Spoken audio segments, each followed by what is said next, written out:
시간에는 지난번에 말씀드린 대로 선교에 대해서 말씀을 드리도록 하겠습니다. 선교. 여러분 선교해야 된다는 다 알고 계시죠? 네. 제가 사제세권을 한 30년이 됐는데 사제세권 30년 동안에 엄청나게 세상도 많이 바뀌었습니다. 그런데 성당 교우들을 바라볼 때 엄청나게 바뀐 것이 두 가지가 있는데 하나는 성전입니다. 또 하나는 선교에 관한 것입니다. 예전에 30년 전에 제가 성품을 받고 신자단체 강의할 때나 뭐 이렇게 할 때는 뭐라고 물어봤냐면 여러분 가운데서 성서를 창세기서부터 요한계시록까지 처음부터까지 한번 읽어본 사람 손 들어보세요. 그랬거든요. 그러면 그거 아는 신자들 가운데 한 명, 두 명 손들까 말까 했어요. 이게 성서가 아니에요. 근데 요즘 어떻습니까? 성서 읽어본 사람 손 들어보려면 너무 그렇고 성서 한 번 이상 써본 사람 이렇게 하면 뭐 직접 읽어 하고 공부도 열심히 하고 있습니다. 지금 우리 성당에도 뭐 주일날이든 주일날이든 열심히들 성경 공부를 하고 계시고 성경이 맡으셨습니다. 참 반가운 일입니다. 그런데 또 한 가지는 뭐냐면 지금 세례 받고 난 다음에 지금까지 한 사람이라도 여기서 입교시켜본 사람이 있느냐? 물어보라고. 그러면 또 마찬가지로 또 한 명이나 두 명이 손들단 말이에요. 네, 요즘 달라졌죠? 달라졌습니까? 안 달라졌습니까? 그래서 말씀 드리는 문제들이 있는 거예요. 지금까지 세례받아서 지금까지 한 사람이라도 입교 검정에서 세례받게 해보지 못한 사람 골라서 들어보니까 못한 사람도 들어보지 못한 사람. 그냥 확 안 듣고 싶다게. 그런 분들은 그래도 내가 죽기 전에 그래도 누구 한 사람을 이렇게 했지. 그래도 내가 이 집에 시집 와서 우리 집들이 구원받았다. 내가 이 동네에 이사를 와서 그래도 내 이웃이 있는 사람이 구원받았다. 내가 신앙을 갖게 돼서 우리 집안의 형제 자매들이 우리 부모님이 이게 이 동네에 했다. 이런 정도의 자부심, 사명감은 있어야 되지 않겠습니까? 그런데 많은 경우에 보면은 아이고게 우리 시어머니 반대했는데 시어머니 주문은 소극적인 분들도 상당히 많이 계십니다. 그래서 이 한편 주주의 신자들 시어머니 죽기만 기다리는 사람들이다 이렇게도 얘기를 합니다. 여자들은 많이 달라지긴 했습니다. 제가 과양성당에 있을 때 한 번에 연세 103명을 시켰어요. 103명. 그리고 그때는 그래도 신자 수가 2,000명 넘었으니까. 그리고 동광성당에 있을 때 처음 동광성 있을 때는 500명밖에 안 됐는데도 100명이 넘게 세례를 줬습니다. 한 번 세례 받았어요. 1년에 3번 세례를 받았어요. 근데 저렇게 예전에는 보통 다른 데서도 60명 받았다, 80명 받았다 뭐 이렇게 했어요. 바로 못하겠어. 근데 요즘은 어떻습니까? 20명, 30명, 50명 받으면 엄청 많이 받는 거더라고요. 많이 달라지는 것 같은데 다시 요즘은 옛날로 돌아가요. 얼마 전에 우리 지난번에 우리 본당에서 본당에 여기 입교자 환영식을 했는데 우리 선교국가 위원장님이 이 얘기 했어요. 잘 됐어요. 잘 됐어요. 못하겠어. 이번에 30명이 나왔어. 30명이. 최근에 이렇게 많이 와본 적이 없습니다. 그게 아닌데. 근데 진짜 30명이 가면 매화통 드린 것처럼 이제 그렇게 어려운 있어요. 왜 그럴까? 진짜 금과 파고 나는데 저를 더 이상 파볼 데가 없습니까?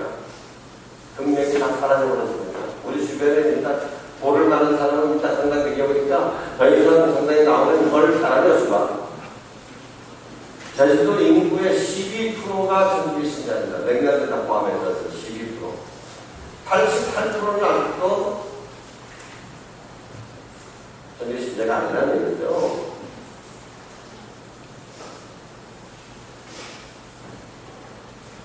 네, 왜 이렇게 선교에 대한 열정이 사라져버렸을까?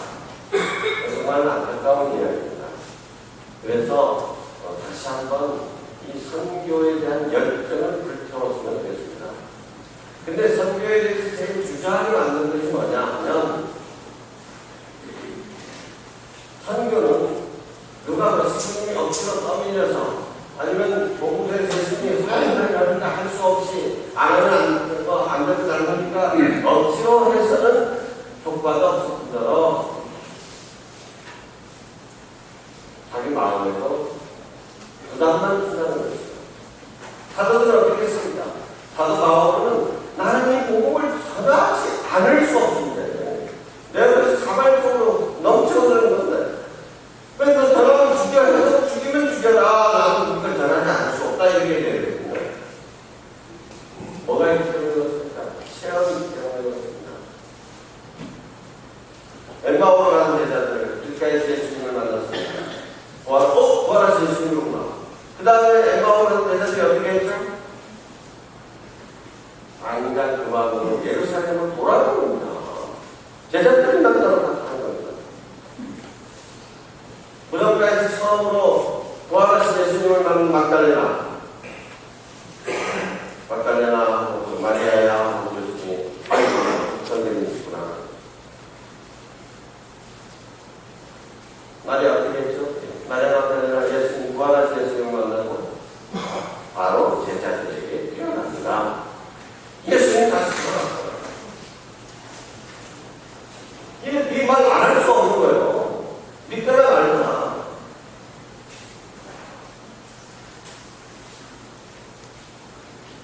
사마리아에서 우물가에 앉아있던 여인,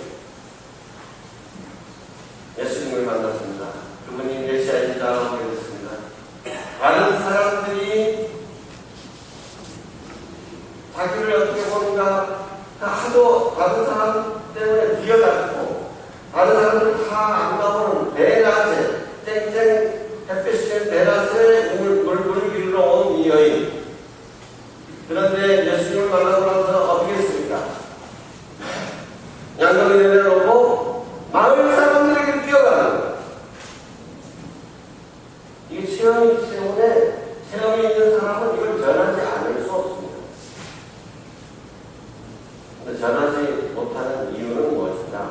그러니까 우리가 체험한 게 별거 없다라고 생각합니다. 나는 시험이 이렇게 해서 이게 못 나온다. 근데 정말일까요, 여러분? 그 점을 한 번씩 말씀드리겠습니다. 여러분들 정말 체험이 없으십니까? 신앙 체험이 없습니까? 하나님 체험이 없습니까? 그러면 이 자리에 지금 와 있지도 않습니다. 나름대로 형님을 만났습니다. 아이고, 신앙이 어떻습니까? 그러시거든요. 그래도 하나님 만난 덕분에 내가 이렇게 할 수가 있구나. 나름대로 다 크든 작든 체험이 있는데, 문제는 뭐냐면 여러분들이 하나님을 만났던 그 고귀한 체험들을 소중하게 대단하게 여기지 않는 여러분 스스로 그것이 얼마나 놀라운 공헌인지를 깨우치지 못한다는 것이지 체험이 없다는 얘기가 아닙니다. 여러분, 친구들하고 여기 수다 떨 때 보면 별거 아니고 귀한데 여기 막 크게 여기가지고 그것만 만날 때마다 그 얘기하는 사람이 있어요. 지난번에 얘기했으니까 이제 그 얘기 그만 거는 아니에요. 자꾸 그건 뭐 자기한테만 그런 사람은 별로 중요한 얘기 남지 않은데 자기 중에 중요한 얘기 있죠. 문제는 우리 자신이 체험한 것을 얼마나 소중하게 여기고 있느냐, 그 가치를 알고 있느냐는 거예요. 우리 자신을 가지고 알면 나중에 공항공항하게 해도 그냥 잘못 말하셨으냐 하면서 또 얘기하는 거예요. 또 얘기해요.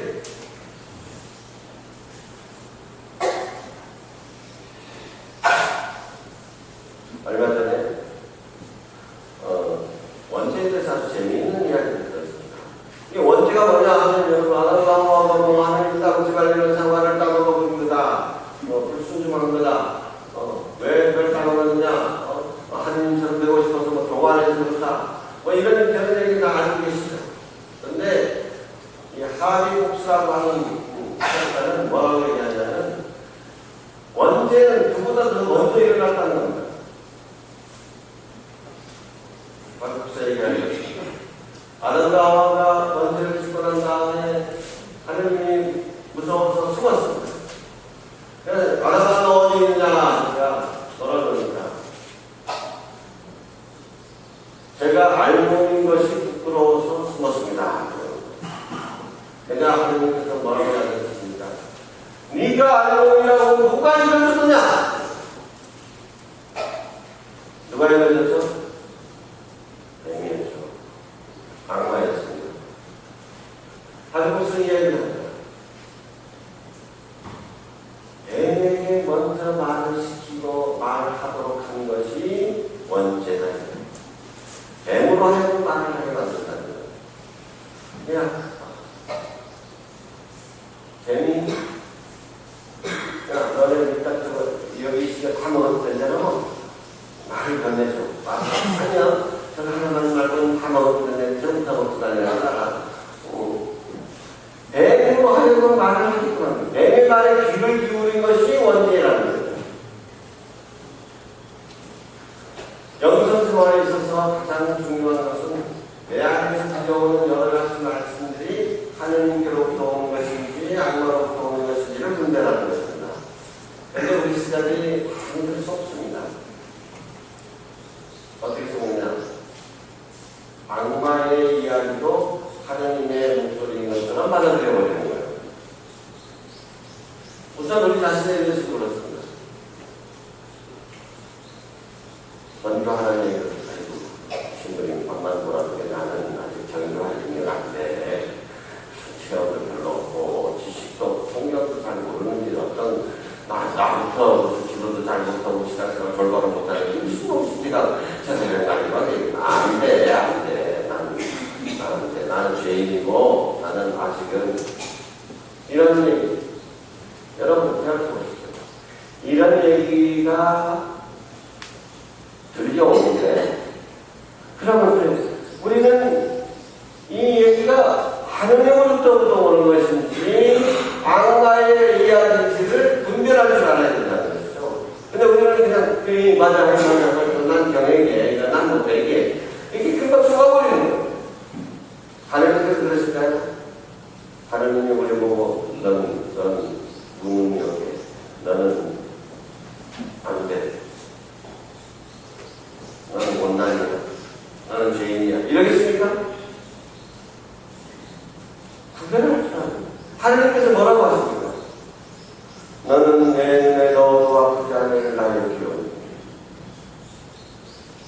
너는 내 손바닥에 새기리. 내 마음에 항상 너를 붙고 있어. 너는 나에게 온 우주보다 더 소중한 존재다. 너를 위해서 필요하다면 내가 다시 한번 내 아들 예수를 십자가에 내어줄 만큼 나는 너를 사랑한다. 너희 어미가 너를 잃을지라도 나는 결코 너를 잃지 않겠노라. 주님의 말씀 이런 말씀입니다. 그런데 그런 말씀을 잘 듣지 않고 악마가 속삭이는 이야기는 귀를 다 기울이고 맞아 해버리니까 문제인 것이죠. 전교에 대해서도 이렇게 마찬가지잖아요. 나는 못해.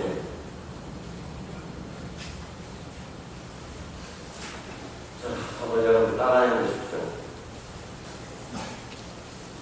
옛날에 전교에 대해서 제일 먼저 이야기할 때 한 이야기입니다. 개신교 3년이면 개신교 3년이면 벙어리도 변호사 되고 천주교 3년이면 변호사도 벙어리 된다. 이렇게 합시다. 따라해보세요. 네가 알몸이라고 누가 일러주더냐?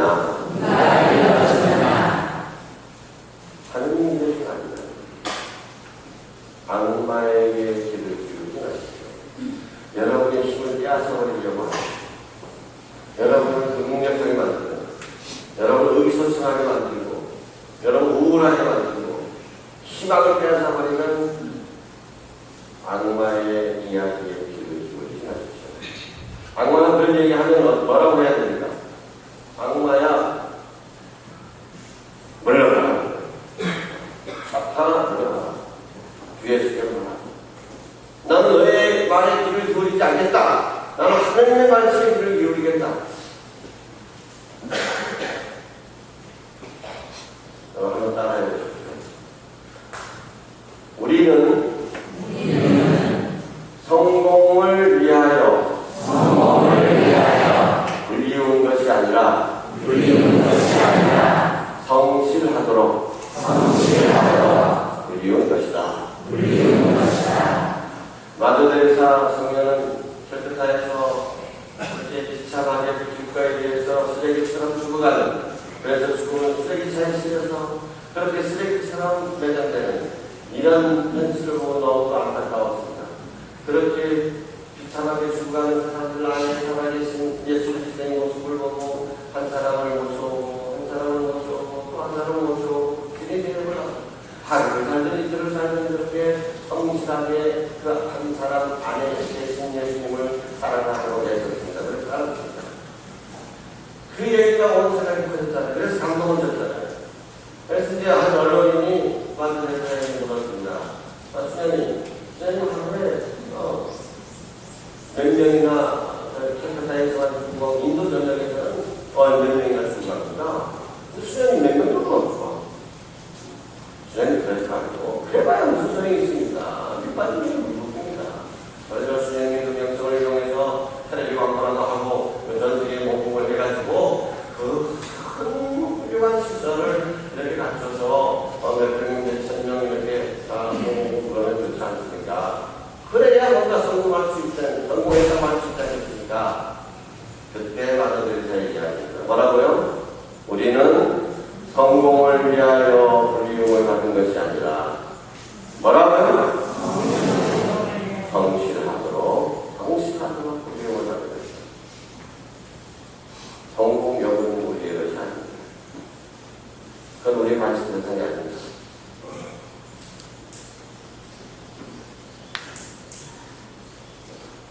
6월 30일 다음 주일날 육개장 환영식이 있습니다.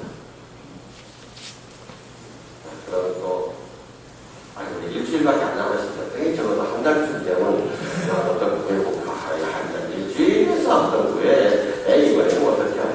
이거 누구의 운동? 그건 악마의 운동이지. 하나님이 일주일만 안 한다겠다. 못한다겠다. 이게 하나님의 말씀이냐고요. 하나님께는 불가능이 없다고 했잖아요. 일주일 안에 하루에도 몇백 명도 모을 수 있는데 한순간에도 배도로 사도를 통해서 한순간에 장병만도 5,000명 되는 많은 사람들을 세워준 바로 하나님의 역사입니다. 믿기만 하면 무엇이든지 이룰 수 있다고 하시지 않았습니까? 하나님의 음성기를 이루십시오. 이번 주일날 그래. 하나님께서 나에게 당신 말씀을 뿌리도록 나한테 맡겨주신 겁니다. 그러면 나는 이 시간 때문에 어떤 때는 나에게가 안 되죠. 될지 안 될지 성공 여부를 먼저 걱정하니까 자꾸 문제가 생기는 겁니다. 성공 여부는 문제가 아니라 뭐가 문제입니까?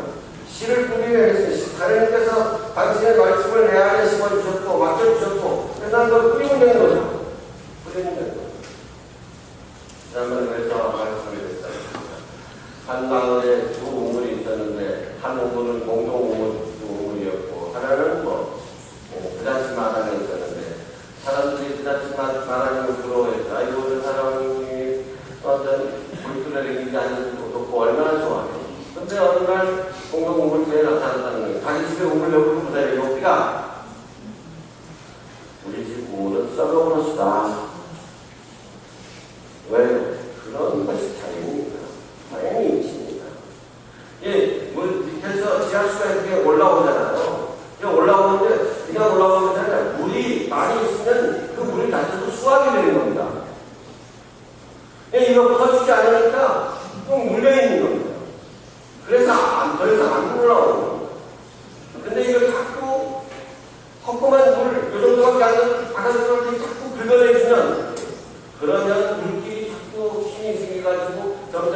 터지고 터지고 팍팍 올라오게 되는 거예요. 우리 마음속에 가진 지금까지 체험한 것이 아무리 적다 하더라도요. 그 작은 것을 닥치는 내버려두면서 그 작은 것이라도 아이고 이게 나도 성령님인지 올해도 아이고 잘 모르는 거 너무 많지만 경에도 나의 성령님이 오라니 하나님의 오라니 여겨라 그 말은 못 나눕니다. 그건 나는 가치가 없다고 생각해버리는 게 문제지. 그런 이야기 내가 가진 것이 작다 자꾸 나누다 보면 점점 커지게 되는 것입니다. 그래서 선교에 대해서 가장 유명한 말, 자 따라해 보십시오. 선교하는 이도 성장시킨다. 우리 자신을 위한 일이긴 합니다. 자꾸 그러다 보면 내 마음 안에 시간을 팡팡 쏟아오르는 것입니다. 못한다 하는 것은 누구의 말? 나는 능력 없다. 시간 없으면 이번에는 성공 못할 거예요 하는 건 누구의 말? 악마의 말에 귀를 기울이지 마시고 여러분 마음 안에서 힘과 용기를 주시는 하느님, 여러분을 당신의 일부로 쓰시는 성령의 이끄심에 순종하십시오. 그래서 정말로 하나님께서 여러분 마음 안에 살아계심을 느끼고 더욱더 활기차게 작동할 수 있게 되기를 바랍니다. 아멘.